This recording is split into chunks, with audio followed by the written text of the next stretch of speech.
और आखिरकार अनुबंधित चिकित्सा कर्मियों का अनशन समाप्त हो गया। जी हाँ, आपको पता होगा अनुबंधित चिकित्सा कर्मी पिछले 24 दिनों से अपनी मांगों को लेकर अनशन पर बैठे हुए थे और 1 महीना हो चुका था उनकी हड़ताल को, उनके धरने को, उनके आंदोलन को। सरकार से नियमितीकरण की मांग को लेकर उन्हें रेगुलराइज किया जाए, उनका समायोजन किया जाए, इस मांग को लेकर वे लगातार आंदोलन कर रहे थे। 16 जनवरी से शुरू हुआ ये आंदोलन लगातार बड़ा रूप लेते जा रहा था। 24 जनवरी को इन्होंने अनशन भी शुरू कर दिया था और लगातार एक के बाद एक अनशनकारियों की स्थिति बिगड़ने लगी थी। इस दौरान सत्ता पक्ष के कुछ लोगों ने, मंत्री की बात नहीं कर रहा हूं मैं, क्योंकि एक मंत्री जी तो आए थे, हवा में उड़ते हुए आए, घूमे फिरे और चले गए, लेकिन सत्ता पक्ष की ओर से कुछ विधायक नजर आए और विपक्ष की ओर से भी कुछ नेता आए थे। यहाँ विपक्षी पार्टी की ओर से विधायक और सांसद यहाँ पहुँचे थे धरना स्थल पर जहाँ अनशन भी चल रहा था।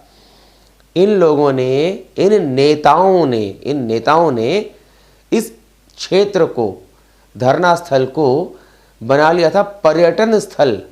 आते थे, घूमते थे, क्या हालत है जी, ये देखते थे और चले जाते थे। लेकिन इन चिकित्सा कर्मियों की समस्याओं पर ध्यान देने के लिए उनके पास समय नहीं था। एक विपक्षी विधायक तो यहाँ तक बोल गए कि विधायक का बहुत सारा काम होता है, शादी ब्याह, बसंत पंचमी, गणतंत्र दिवस, कोई मर रहा है तो मरता रहे। क्या ऐसे लोग नेता बनने की योग्यता रखते हैं? लेकिन चलिए, वो पुरानी बातें हो गई। अब चिकित्सा कर्मियों का अनशन समाप्त हो गया है, हड़ताल समाप्त नहीं हुई है और धरना भी समाप्त नहीं हुआ है, लेकिन हाँ, अनशन समाप्त हो गया है। और कैसे हुआ है? संयुक्त सचिव आलोक त्रिवेदी जी यहाँ पहुँचते हैं और नारियल पानी पिलाकर अनशनकारियों का अनशन खुलवाते हैं।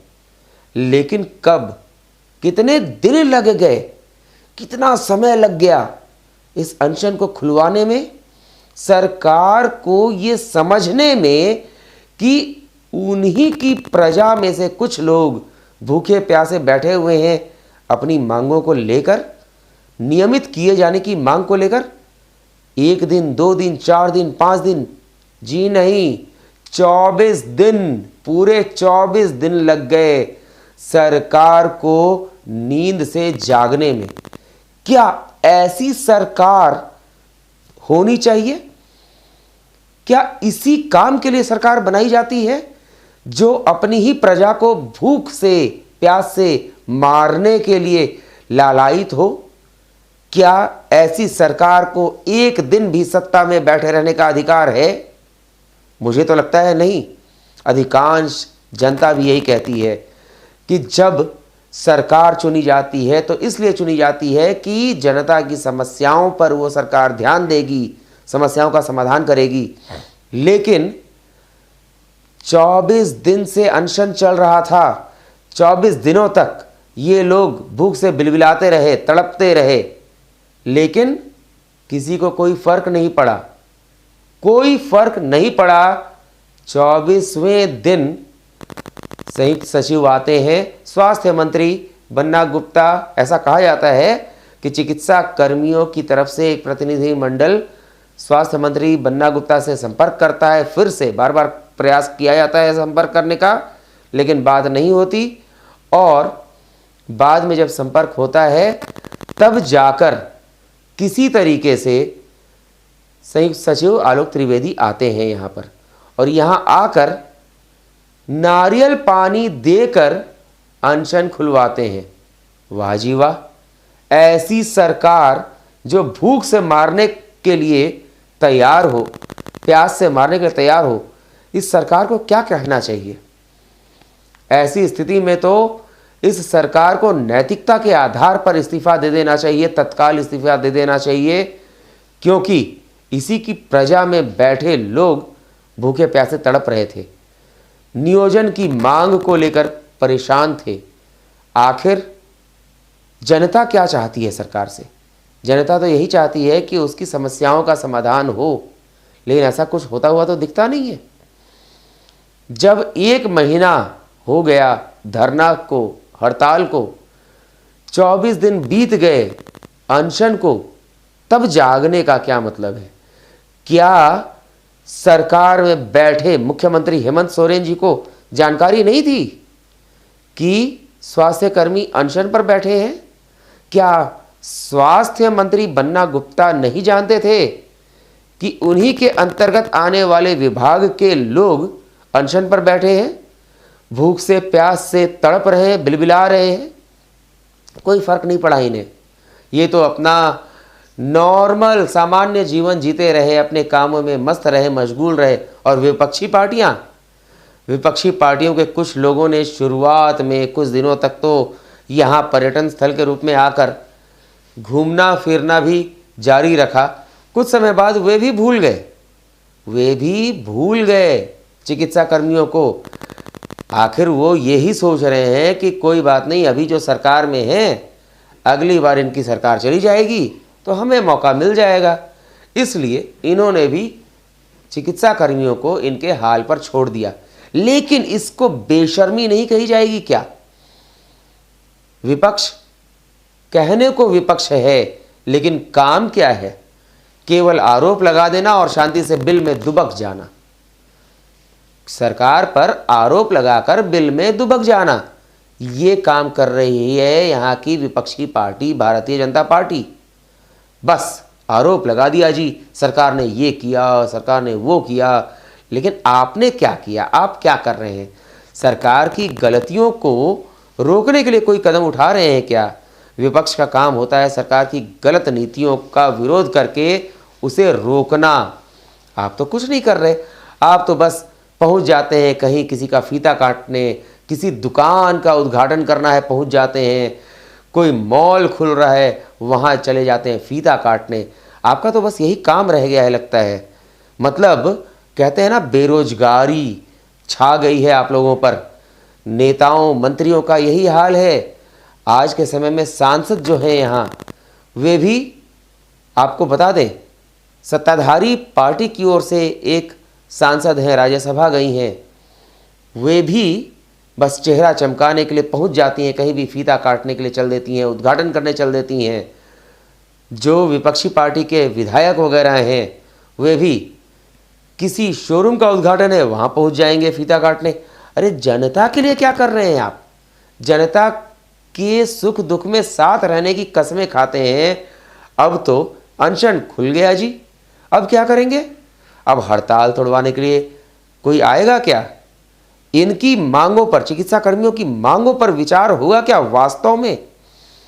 स्वास्थ्य मंत्री ने तो कह दिया है कि 20 फरवरी से लेकर 24 फरवरी के बीच में वार्ता की जाएगी, लेकिन किस दिन किस समय, क्या ये भी निर्धारित नहीं है?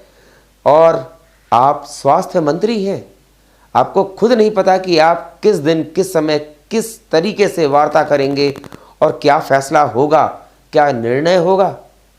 आज भी समय है। जनता से मैं यही कहना चाहूँगा, आज भी जाग जाइए। जो आज सत्ता में बैठे हैं उन्हें, और जो आज विपक्ष में बैठने का ढोंग करते हैं उन्हें दिखाइए कि आपकी उंगली की ताकत क्या है। और जब चुनाव आएगा ना, यही लोग आएंगे, आपके पैर पकड़ेंगे कि भाई साहब, बहन जी, गलती हो गई थी, अब हमें वोट दो, हमें जिताओ, इस बार हम तुम्हारा काम करेंगे। लेकिन इनका काम तो आज 23वां साल चल रहा है झारखंड बने हुए। इतने दिनों में तो इनका काम लगातार देख ही रहे हैं आप। कितना जनता के लिए काम हुआ सब जानते हैं। इसलिए आज तो मैं यही कहूँगा, आप सब जाग जाइए और उस आदमी को चुनिए, उस पार्टी को चुनिए, वैसे लोगों को चुनिए जिन पर कोई लांछन नहीं लगा है, जो आपके बीच के हैं, आपके साथ हैं, कदम से कदम मिलाकर आपके साथ चलते हैं।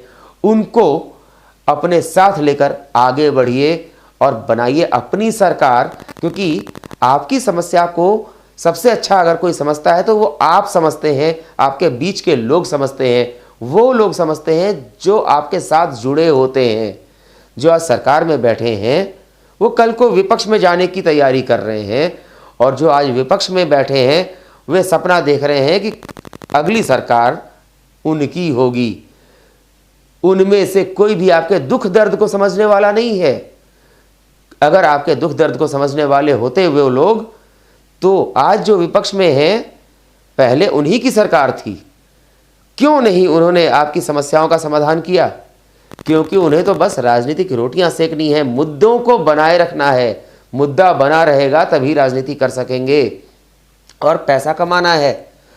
आज अगर आप, मैं जनता से कह रहा हूं, अगर आप चिकित्सा कर्मियों आपसे कह रहा हूं, आप अगर आज जाग गए तो मजाल नहीं होगी इन नेताओं की, इन मंत्रियों की जो आपके साथ भविष्य में खिलवाड़ कर सकें। इसीलिए स्वाभिमान से जीने की तैयारी कीजिए, और स्वाभिमान पार्टी इस चीज़ के लिए आपका साथ देने को हमेशा तैयार है। और मैं इतना ज़रूर कहूँगा कि मैं आपके साथ हूँ, बस आपके साथ की ज़रूरत है। आप आइए, हाथ बढ़ाइए, हाथ से हाथ मिलाइए, कंधे से कंधा मिलाकर साथ बढ़िए। और जो आज सत्ता पक्ष में बैठे हैं और विपक्ष में बैठे हैं उन्हें उनकी असली जगह पहुंचाइए, उनकी वो स्थिति कीजिए कि जब वो चुनाव में खड़ा हो तो वोट, कहते हैं ना लोग, दाना दाना के लिए तरस जाना, इन्हें वोट वोट के लिए तरसा दीजिए और अब अपनी सरकार बनाइए। स्वाभिमान के साथ जीना है, स्वाभिमान पार्टी को लाने की तैयारी कर लीजिए। मैं आपके साथ हूं और आपका साथ देने की पूरी तैयारी है। ये मेरा वादा है, मेरी जुबान है कि जब आप हमारी सरकार बना देते हैं तो आपको अधिकारों के लिए भागना दौड़ना नहीं पड़ेगा, भीख नहीं मांगनी होगी, गिड़गिड़ाना नहीं होगा। आपको आपका अधिकार मिलेगा और इस बात को कोई काट नहीं सकता। मैं उम्मीद करता हूं कि जल्द ही आप सभी मिलकर हमारे संगठन को इतना मजबूत बना देंगे कि आज जो सत्ता में बैठे हैं, जो विपक्ष में बैठे हैं, उनकी जमीन खिसक जाएगी और हम सब मिलकर अपनी सरकार बनाएंगे। मिलते हैं जल्दी ही नए वीडियो में। नमस्कार।